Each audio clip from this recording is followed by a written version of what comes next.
اللهم صل على سيدنا ومولانا محمد اللهم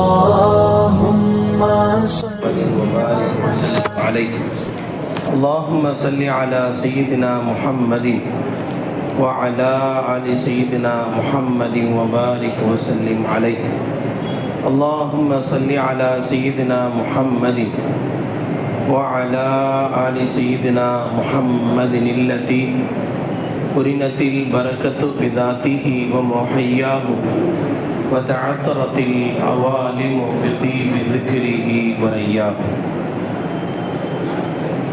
அல்லாஹ்வின் மகத்தான பேரருளால் ஒவ்வொரு வருடமும் ரமலானுடைய காலத்தில் குர்ஆன் இறங்கிய மாதத்தில் ஷஹ்ரு ரமலான் அல்லதி உன்சில ஃபீஹில் குர்ஆன், இந்த மாதம் குர்ஆன் இறங்கிய மாதம். எனவே குர்ஆனை அதிகம் ஓதவும் வேண்டும், அதன் கருத்துக்களை புரியவும் வேண்டும், அதனோடு உள்ள தொடர்பை நாம் நெருக்கமாக்கிக் கொள்ளவும் வேண்டும். எனவே ஓதுதல், உணர்தல், படித்துணர்தல், விளங்குதல், செயல்படுதல், இதுவெல்லாம் ரமலானுடைய காலம் மட்டுமல்ல, எல்லா காலத்திலும் கட்டாயம் என்றாலும் கூட குர்ஆன் இறங்கிய இந்த மாதத்தில் குர்ஆனுக்கான ஒழுக்கங்களில் ஒன்று அதை ஓதுதல், அதன் கருத்துக்களை முழுமையாக 6666 வசனங்களையும் உள்வாங்கிக் கொள்ள வாய்ப்பு இல்லாவிட்டாலும் குறைந்தபட்சம் ஒரு சில வசனங்கள், சூறாக்களுக்கான விளக்கங்களையாவது அறிந்து அல்லாஹ் இதில் என்ன சொல்ல வருகிறான் என்பதை உணர முற்பட வேண்டும் என்ற அடிப்படையில் தான் நம்முடைய ஜமாஅத்தின் சார்பாக ஒவ்வொரு வருடமும் ரமலானுடைய காலத்தில் லுஹருக்கு பிறகான இந்த நேரத்தில் தஃப்சீருடைய பயான் ஏற்பாடு செய்யப்பட்டு தொடர்ந்து நடைபெற்று வருகிறது. அதற்கு இதுவரை கடந்த கால ரமலானுடைய மாதங்களில் சூரா யாசீன், அதுபோல சூரா அர் ரஹ்மான், இன்னும் பல முக்கியமான சூறாக்களை அறிய வாய்ப்பை நாம் பெற்றிருந்தோம். அல்ஹம்துலில்லாஹ். கடந்த வருடத்தில் குர்ஆனில் ரப்பனா ரப்பனா என்று துவங்குகிற சூரா ஆயத்துக்கள், துஆக்கள், அதில் என்ன அல்லாஹ் விளக்கம் தருகிறான் என்பதை பற்றி நாம் தெரிந்து கொள்ளக்கூடிய வாய்ப்பை அல்லாஹ் நமக்கு தந்தார்.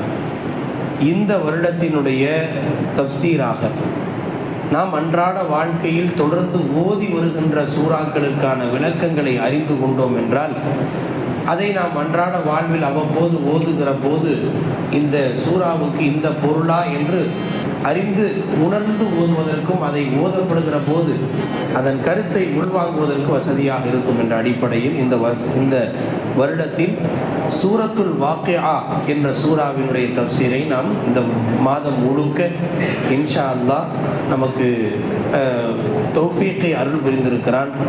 அல்லாஹ் பரிபூர்ண சுகத்தோடு இதை முழுமையாக சொல்வதற்கும் கேட்பதற்குமான தௌஃபீக்கை அல்லாஹ் தருவானாக. ஆமீன். சூரத்துல் வாக்கிஆ என்பது நம்முடைய வாழ்க்கையில், ஒரு முஃமினுடைய வாழ்க்கையில் தவிர்க்க முடியாத முக்கியமான சூறா. காலை எழுந்தால் யாசீன், மக்ரிப் ஆனால் வாக்கிஆ என்பது நம்முடைய வாழ்க்கையில் அன்றாட பின்னி பிணைந்த 2 சூறாக்கள். காலையில் எழுந்திரிச்சா யாசீன் ஓதுவோம் பறக்கத்துக்கு, மக்ரிப் என்னாலும் வறுமை வரக்கூடாதுன்னு வாக்கிஆ ஓதுவோம்.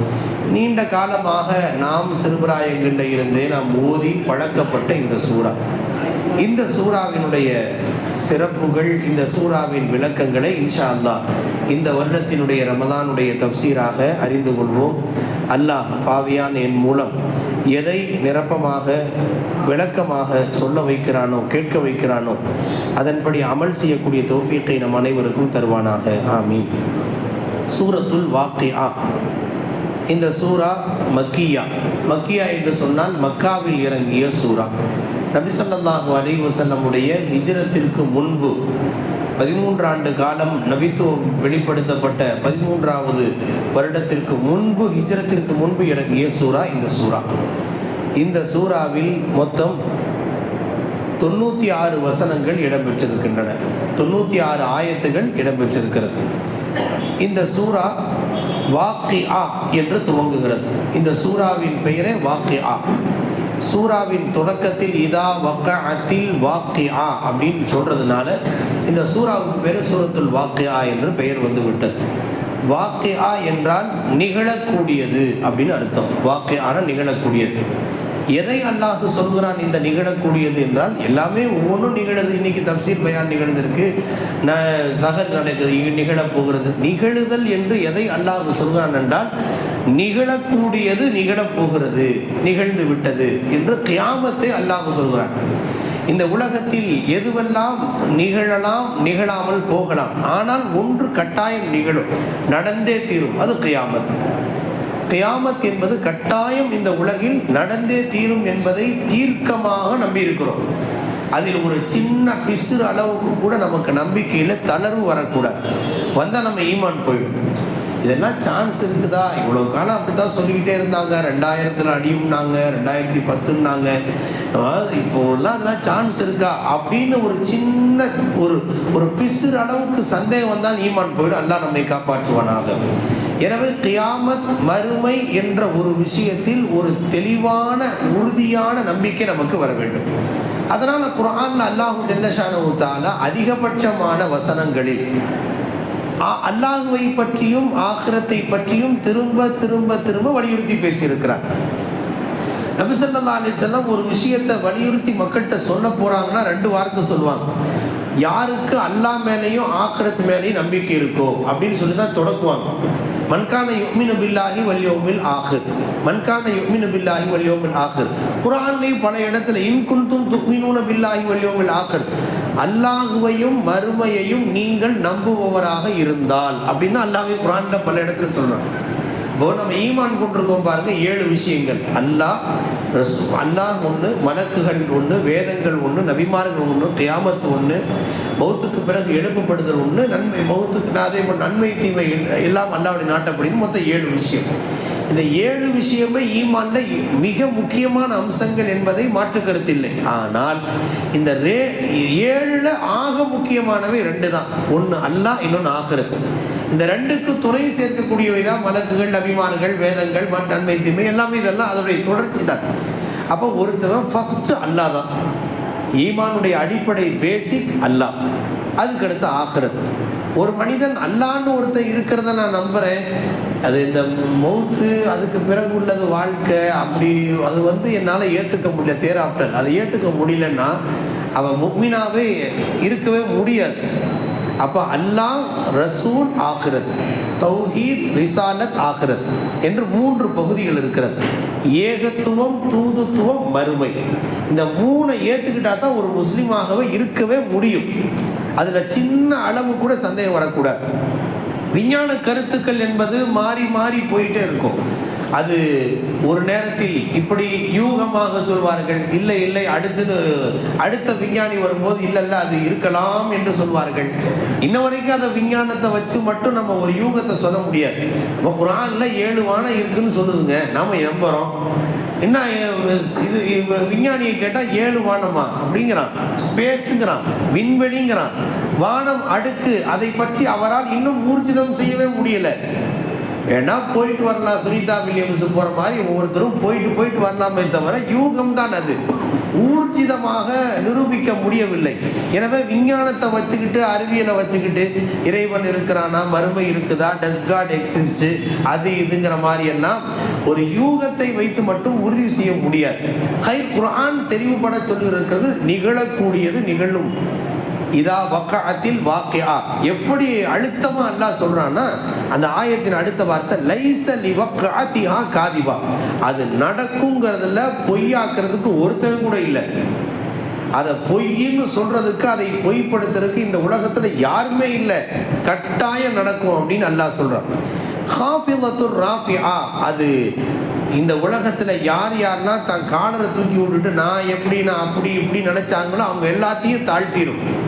இந்த உலகத்துல நான் ஒண்ணுமே இல்லைங்க நினைச்சவங்களெல்லாம் உயர்த்துல கொண்டு போய் நிறுத்திடும். ஹாஃபிலத்துர் ராஃபிஆ என்று அல்லாஹ் அந்த ஆயத்தின் தொடரை சொல்கிறார். இந்த சூராவினுடைய சிறப்புகளை மற்றும் இன்றைய தப்சீரில் தொடக்கமாக நாம் அறிந்து கொள்வோம். பொதுவாக ஒரு குர்ஆன்ல ஆயிரக்கணக்கான வசனங்கள், நூற்றுக்கணக்கான சூறாக்கள் இருந்தாலும் சில சூறாக்களுக்கு சில சிறப்பு அம்சங்களை நபி ஸல்லல்லாஹு அலைஹி வஸல்லம் சொல்லியிருக்கிறாங்க. உதாரணமாக யாசீன் அதுங்கிறது காதியா, தம் தேவைகளை நிவர்த்தி செய்யக்கூடிய சூரா.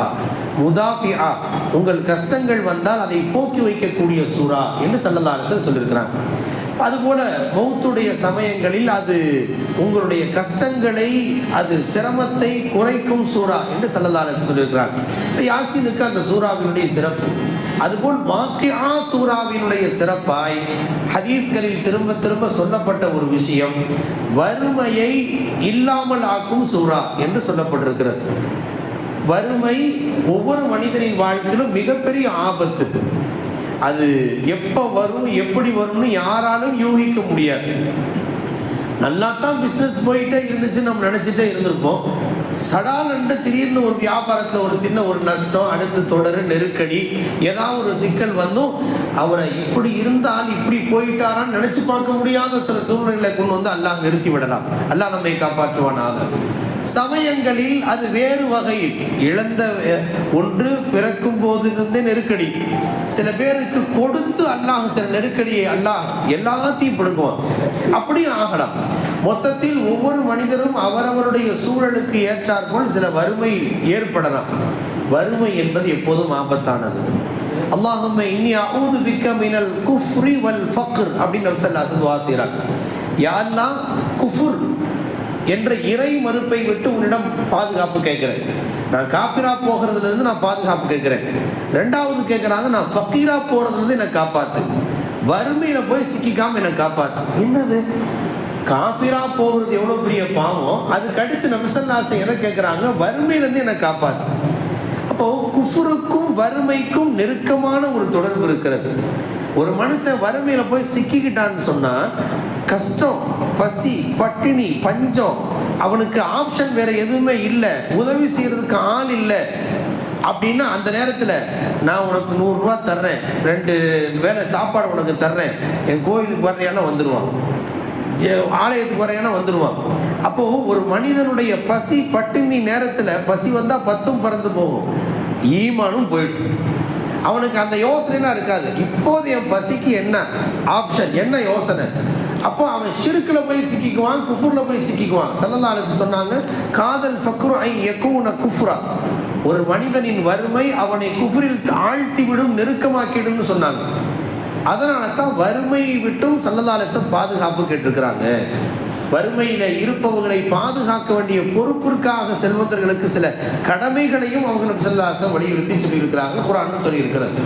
ஆக வறுமை வராமல் இருப்பதற்கான வழி என்ன என்று சொன்னால் அதில் பலதரப்பட்ட துஆக்கள் நபி ஸல்லல்லாஹு அலைஹி வஸல்லம் சொல்லியிருக்கிறாங்க. குறிப்பாக குர்ஆனில் சொல்ல இருக்கிற இந்த சூரத்துல் வாக்கியா வழமையாக எப்பவாவது கஷ்டம் வரும்போது எடுத்து ஓதலாம் அப்படின்னு நினைக்கக்கூடாது. இப்போ பெரும்பாலும் அப்படித்தான் நினைச்சிருக்கு. குர்ஆன் சூறாக்களை இதெல்லாம் வந்து ஒரு கருவேப்பிலை மாதிரி நவுதுபில்லாஹ் நம்ம எப்படி வச்சிருக்கோம்னா, எப்பவாவது தேவை வரும்போது மட்டும், அதுக்கு பிறகு அதை பற்றி யோசிக்கிறது இல்லை. அல்லாஹ்வையும் அப்படித்தான், குர்ஆனையும் அப்படித்தான் நம்ம வச்சிருக்கிறோம். அப்படியா? எப்போதும் ஓதப்பட வேண்டியது. ஆனாலும் நாம் இந்த சூறாவை வழமையாக ஓதி பழக வேண்டும். குறிப்பாக இரவு நேரத்தில், இரவின் துவக்கமான மகரிபுடைய நேரத்தில். மீறி போனால் ஒரு 5 நிமிஷம் அவங்க 3 to 5 நிமிஷம் ஆக போகுது. அதை ஓதி பழகிட்டோன்னா சரளமாக ஆயிடும். நபி ஸல்லல்லாஹு அலைஹி வஸல்லம் சொல்றாங்க, மன் கரஅ சூரத்தல் வாக்கியா ஃபீ குல்லி லைலத்தின் லம் துஸிபுஹு ஃபாக்கத்துன் அபதா. யார் ஒவ்வொரு இரவும் வாக்கியா சூறாவை தொடர்ந்து ஒவ்வொரு இரவும் ஓதுகிறார்கள், அவருக்கு வறுமை ஒருபோதும் ஏற்படாது. ரசூலுல்லாஹ் பொய் சொல்லுவாங்களா? ஸல்லல்லாஹு அலைஹி வஸல்லம் சொல் என்றைக்காவது பொய்யாகுமா? கண்டிப்பாக கிடையாது. அப்போ இதை எப்போதாவது அல்ல, ஃபீ குல்லி லைலத்தின், ஒவ்வொரு இரவும் என்ற வார்த்தையை ஸல்லல்லாஹு சொல்றாங்க. அதை வழமையாக ஆக்கிக்கணும். நம்ம மகரிப் முடிச்சுட்டு பிஸ்னஸ் இருக்கும், கடை இருக்கும், அது இருக்கும், வண்டியில் போயிட்டு இருப்போம், பிரயாணத்தில் இருப்போம், அஃபீஷியல் ஒர்க் இருக்குல்ல, எத்தனையோ இருக்கலாம். இருந்தாலும் மரணம் செய்து கொண்டு சில பேரை நான் பார்த்துருக்கிறேன். அவங்க போவாங்க, பஸ்ஸில் போகும்போது, காரில் போகும்போது, வண்டியில் போகும்போது வாயில் ஓதிட்டே, எப்படியோ மொத்தத்தில் ஒவ்வொரு இரவும் ஃபீ குல்லி லைலத்தின். அதுக்கு மகரிப்புடைய பின்னாலேயும் ஓதலாம், ஒரு கால் மகரிப் நேரத்தில் அவருக்கு சாதாரண சூழ்நிலைகள் அமையல, மகரிப் நேரத்தில் கடையில் ரொம்ப பிஸியாக இருப்போம், கஸ்டமர் அட்டன் பண்ணணும், மற்ற வேலைகள் இருக்கும், அக்கௌண்ட்ஸ் எல்லாம் மெயின்டைன் பண்ணணும், மாதிரி இருக்குன்னு வைங்க. அவர் இரவு உறங்குவதற்குள்ளால் ஓதிவிட்டால் போதும். ஏனென்றால் ஸல்லல்லாஹு அலைஹி வஸல்லம் மகரிபுங்கிற வார்த்தையை விட ஒவ்வொரு இரவுன்னு சொன்னாங்க. இரவின் துவக்கம் மகரிப். யாருக்கு மகரிப் பிறகு ஓத வாய்ப்பு கிடைக்குதோ மகரிபு, யாருக்கு அந்த மாதிரி வாய்ப்பு இல்லையோ இரவு உறங்குவதற்குள்ளால் இஷாவுக்கு முன்னாலேயோ பின்னாலேயோ மொத்தத்தில் இந்த சூறாவை வாக்கியாவை வழமையாக ஓதி வந்தார் என்றால் அவருக்கு வறுமை ஏற்படாது. இது பற்றி நிறைய வரலாறுகள் சொல்லப்பட்டிருக்கிறது. இப்னு கசீர் தப்சீர் இப்னு கசீரில் ஒரு நிகழ்ச்சி ஒன்று பிரபலமானது. எல்லா தப்சீர்களும் அதை பற்றி சொல்லப்பட்டிருக்கிறது. இப்னு மஸ்ஊத் ரலியல்லாஹு அன்ஹு நபி ஸல்லல்லாஹு அலைஹி வஸல்லுக்கு மிக நெருக்கமான சஹாபி. சார் அவங்க கொஞ்சம் ஒரு மிடில் கிளாஸ், நடுத்தரமான ஒரு வருமானத்தை பெற்றவர்கள். கடைசியில் அவங்க வஃபாத்துடைய ஸ்டேஜ் வந்துச்சு, மரண படுக்கையில் படுத்து விட்டார்கள். அந்த சமயத்தில் ஆட்சி பொறுப்பில் இருப்பவர்கள் அது உஸ்மான் ரலியல்லாஹு ஜனாதிபதி. இப்னு மஸ்ஊத் ரலியல்லாஹு அன்ஹு அவங்களுக்கு நிறைய பொம்பளை பிள்ளைங்க, ஆண் பிள்ளைகள் இருந்தாலாவது ஒருத்தருக்கு அடுத்து இன்னொருத்தர் பொறுப்பேற்றுக்கலான்னு வரும். பெண் பிள்ளைகள் இருக்கிற போது பொம்பளை பிள்ளைங்க இன்னும் கட்டி கொடுக்குற மாதிரி ஒரு ஆப்ஷன் இல்லாமல் இருக்கும்போது எல்லாரும் என்ன யோசனை பண்ணுவாங்க, இத்தனை பொம்பளை பிள்ளைய வச்சுட்டு இப்போ போகிறாங்களேங்கிற ஒரு தடுமாற்றம் எல்லாருக்கும் இருப்பது தானே. அப்போ இந்த சமயத்தில் உஸ்மான் ரலியல்லாஹு இப்னு மஸ்ஊத் ரலியல்லாஹுவை நலம் விசாரிப்பதற்காக இந்த மாதிரி ரொம்ப சீரியஸாக இருக்கிறான்னு கேள்விப்பட்டு வந்திருக்கிறாங்க. பேசுகிறாங்க. வந்த உடனே முதல் கேள்வி கேட்குறாங்க, மா தஷ்தகி, உங்களுக்கு என்ன சிரமம் அப்படின்னு கேட்குறாங்க. அவங்க அதை பற்றி எனக்கு உடம்பு வலிக்குது, கை கால் வலிக்குது, கண்ணு தெரியல, அது தெரியல, கஷ்டமாக இருக்குது, இதெல்லாம் ஒன்றும் வாயை திறக்கல. இப்போ பொதுவாக ஒருத்தர் நலம் விசாரிக்கும் போது என்னென்னமோ சொல்லும். அவங்க என்ன சொன்னாங்க, மா தஷ்தகி, உங்களுக்கு என்ன சிரமம்? துனூபி, என் பாவம் தான் எனக்கு சிரமமாக இருக்குது, என் பாவத்தினோட சிரமம் தான் எனக்கு இப்போ கஷ்டமாக இருக்குது அப்படின்னா. ரெண்டாவது கேள்வி, மா தஷ்தகி, உங்களுக்கு என்ன வேணும் அப்படின்னு கேட்குறாங்க. உங்களுக்கு என்ன வேணும்? என்ன வேணும்னா ஏதாவது சொல்லுவாங்க, நமக்கு ஏதாவது அவங்களுக்கு ஒரு சின்ன ஹெல்ப் பண்ணலாம். ஏன்னா அவங்களுக்கு அல்லாஹ் வசதி வாய்ப்பு கொடுத்துருக்குறான். ரெண்டாவது அவங்க ஜனாதிபதி பொறுப்பில் இருக்கிறாங்க. ரசூலுல்லாஹ்வுக்கு நெருக்கமான சஹாபி, ரசூலுக்கு காலணிகளை சுமக்கிற சஹாபி, ஹாதிமுன் அலை. அவங்க ரசூலுல்லாஹ்வுடைய மிஸ்வாக்கு இவங்க கையில தான் இருக்கும் எப்போவுமே. ரசூல் ஸல்லல்லாஹு அலைஹி வஸல்லம் மிஸ்வாக்கு, ரசூலுல்லாஹ் சாஞ்சு உட்கார்ற தலகாணி, ரசூல் ஸல்லல்லாஹு அலைஹி வஸல்லமுடைய அந்த புனிதமான காலணிகள், பாதரட்சிகள் இவங்களே தான் வச்சிருப்பாங்க. யார்ட்டையும் ஒப்படைக்க மாட்டாங்க. மஸ்ஜித் நபவியில் உள்ள வந்தால் உடனே தூக்கி வச்சிருப்பாங்க, யார்ட்டையும் கொடுக்க மாட்டாங்க. இப்னு மஸ்ஊத் ரலியல்லாஹு அன்ஹு அவங்களுடைய பழக்கம். அப்படிப்பட்ட நெருக்கமான சஹாபி இப்போ அவங்க கஷ்டத்தில் இருக்கிறாங்க, மரணப்படுக்கையில் இருக்கிறாங்க, நிறைய பொம்பளை பிள்ளைங்களாச்சு. அதனால் இவங்க விசாரிக்க போகும்போது உங்களுக்கு என்ன சிரமம்னா ஏதாவது உலகியல் விஷயத்தை சொல்லுவாங்கன்னா அதை பொருட்படுத்தவே இல்லை. என்ன சிரமம்? என் பாவம் தான் எனக்கு சிரமம். சரி, உங்களுக்கு என்ன வேணுமா? தஷ்தகி ரஹ்மத் ரப்பி. அவங்க சொன்னாங்க, அல்லாஹ்வோட ரஹ்மத்து தான் எனக்கு வேணும், தர்றீங்களா? அல்லாஹ்வோட ரஹ்மத்து வேணும். என்ன இப்படி பதில் சொல்கிறாங்க? மூணாவது கேள்வி, உங்களுக்கு ஏதாவது டாக்டர் வேண்டா கூப்பிட்டுமா? அலா அபுக்க தபி, வைத்தியர் மருத்துவர் ஏதாவது கூப்பிடட்டுமா அப்படின்னு. அவங்க என்ன சொன்னாங்க, அத்தபீபு அம்ரலனி. மிக ஒரு வேடிக்கையான விஷயம் என்ன சொன்னாங்க, அந்த டாக்டர் தான் என்னை நோயாளியாவே ஆக்கினது அப்படின்னு. அத்தபீபு அம்ரலனி, அந்த வைத்தியர் தான், அந்த மருத்துவர் தான் என்னை நோயாளியை ஆக்கி படுக்க வச்சிருக்காரு இப்போ அப்படின்னாங்க. சரி, ஏதாவது உங்களுக்கு ஹதியா அன்பளிப்பு பைத்துல் மால்ல இருந்து உங்களுக்கு கொடுக்கலாமா அப்படின்னு கேட்டாங்க. லைசலி ஹாஜத்தும், எனக்கு அது தேவையே இல்லை அப்படிங்கிறாங்க. இன்னும் இப்படி ஒரு வார்த்தையை இவங்க சொல்றாங்களே. எங்க உங்களுக்கு இல்லாவிட்டால் உங்களுக்கு அடுத்து நீங்க மூத்தா போயிட்டா பிள்ளைங்க இருக்கிறாங்க, இத்தனை பொம்பளை பிள்ளைங்க இருக்கிறாங்க, அவங்களுக்காவது இருக்கட்டுமே அப்படின்னு கேட்ட உடனே தான் அவங்க வாயை திறக்கிறாங்க. என் பிள்ளைங்களுக்கு வாக்கியா சூரா கற்றுக் கொடுத்துருக்கேன், எனக்கு என்ன கவலை? ஸல்லல்லாஹு அலைஹி வஸல்லம் சொல்லியிருக்கிறாங்க, வாக்கியா சூராவை தொடர்ந்து ஓதி வந்தால் வறுமை வராதுன்னு ஸல்லல்லாஹு அலைஹி சொல்லியிருக்காங்கல்ல, அது உங்களுக்கும் தெரியும் இல்லையா? என் பிள்ளைங்களுக்கு ஒவ்வொரு நாளும் கட்டாயம் வாக்கியா ஓத சொல்லி நான் பழக்கியிருக்கிறேன். அதனால என் பிள்ளைங்க கஷ்டத்தில் சிக்கிடுவாங்களோ, அடுத்தவங்களோட கையேந்த வேண்டிய சூழ்நிலை வந்துருமோ, வறுமையில் யாராவது உதவி செய்ய வேண்டிய சிச்சுவேஷன் வந்துருமோ அப்படின்னு எனக்கு கவலை இல்லை. என் பிள்ளைங்க தினமும் வாக்கியாவை கற்றுக் கொடுத்துருக்குறேன், விளக்கத்தை கற்றுக் கொடுத்துருக்குறேன், ஓதிட்டு இருப்பாங்க. இந்த வார்த்தையை சொன்ன பிறகு அடுத்த வார்த்தை இல்லை. இப்போ எந்த அளவுக்கு ஒரு வலுவான மௌத்தா போகிற ஸ்டேஜில் இருக்கும்போது, ஒரு 4 பொம்பளை பிள்ளை கரையேறாமல் இருக்கும்போது ஒரு தகப்பனாக இருந்தால் என்ன மாதிரி கஷ்டம், ஒரு யோசனை வந்திருக்கணும். ஆனால் அல்லாஹ்வின் மீதும் நபி ஸல்லல்லாஹு அலைஹி வஸல்லம் வார்த்தையின் மீதும் குர்ஆனை ஓதுவதால் கண்டிப்பாக என் ரப்பு அதற்கு வாசலை திறப்பான், என் பிள்ளைங்களை நல்ல முறையில கரை சேர்த்துவாங்கிற ஒரு உறுதி இருந்துச்சு பாருங்க. அந்த உறுதி தான் அல்லாஹ் அவர்களுக்கு ஒரு பெரிய பாடமாக படிப்பனையாக அமைந்தது. எல்லா தஃப்சீர்களிலேயும் இந்த நிகழ்ச்சியை சூரத்துல் வாக்கிஆவின் தொடக்கத்தில் இதன் சிறப்பாக குறிப்பிடுகிறார். ஏன் இதை சொல்றாங்கன்னா, ஒரு சஹாபி அந்த காலத்துல அவங்களுக்கு அப்படி அல்ல, இன்னைக்கு அப்படித்தான். நமக்கும் 4 பொம்பளை பிள்ளை இருந்தாலும் என் பிள்ளைக்கு வாக்கியாவை கற்றுக் கொடுத்துட்டேன், என் ரப்பு அதை கரை சேர்த்துவான்கிற உறுதி இருந்தால் கட்டாயம் கரை சேர்த்துவான். நாம ஏன் அப்படியே தடுமாறணும்? ஒரு பெருந்தகை அவங்களுக்கு பிள்ளைங்க திருமணமாகக்கூடிய சிச்சுவேஷன். அப்போ அந்த பேச்சா சொல்றாங்க, 2 நாள் தாங்க இருக்கு கல்யாணத்துக்கு கரை சேர்றதுக்கு. 2 நாள் நினைக்கிறேன், 2 நைட் இருக்கு. என்ன உறுதியான வார்த்தை, 2 நைட் இருக்கு, அழுகிறதுக்கு 2 கண் இருக்கு, பிச்சை கேட்கறதுக்கு 2 கை இருக்கு, இதுக்கு மேல என்ன வேணும்? அப்போ வலுவான அல்லாஹ்வின் மீதான அசைக்க முடியாத நம்பிக்கை இருக்கிற அந்த பெருமக்களை அல்லாஹ் ஒருபோதும் கைவிடுவதில்லை. எனவே இந்த வாக்கியா வறுமையை போக்கக்கூடிய சூரா. உங்கள் பெண் மக்களுக்கு கற்றுத்தருங்கன்னு ஸல்லல்லாஹு அலைஹி சொன்னாங்க. அல்லிமு நிசாஅக்கும் சூரத்துல் வாக்கியா ஃபஇன்னஹா சூரத்துல் கினா. அது செல்வத்தை பெற்று தருகிற சூரா. செல்வம்னா நிறைய டெபாசிட் ஆகிட்டே இருக்கும். சீக்கிரம் 1.4 லட்சம் வந்துருச்சு தங்கம், சீக்கிரமா தங்க நகை சேர்த்துடலாம் அப்படிங்கிற அர்த்தம் அல்ல. இந்த வாக்கியா போதுன்னா யார்ட்டையும் கையேந்திர சூழ்நிலை வராது. அது மருத்துவமோ கல்யாணமோ எந்த நெருக்கடியும் வந்தாலும் அடுத்தவங்களோட கையேந்திர சூழ்நிலை இல்லாத அளவுக்கு நம்மளை அல்லாஹ் தன்னிறைவா வச்சிருப்பான்.